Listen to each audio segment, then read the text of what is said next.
Hi, my name is Avery Smith. I'm a junior at the Young Women's Leadership Academy.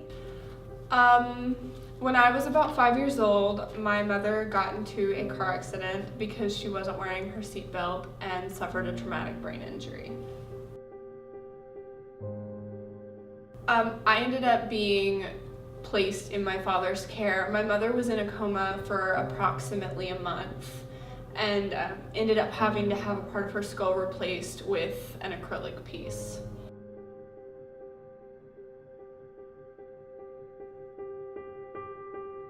I was never told. My father came and picked me up from school one day and I was explained the situation, and it affected my family very heavily because everyone just kind of freaked out. Nobody knew what to do.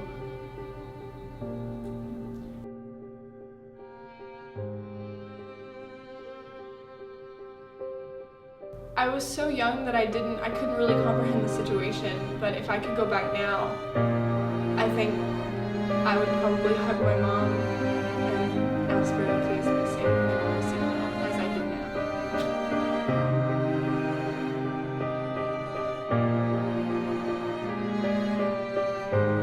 now. Take it seriously. Wearing a seatbelt is not a joke. It doesn't make you lame. It makes you safe. Because it's not just about, oh, she got into an accident. It's that she could have died. And that leaves your family with a hole in their hearts and in their homes, and it leaves damage that can never be fully repaired, even if you do survive.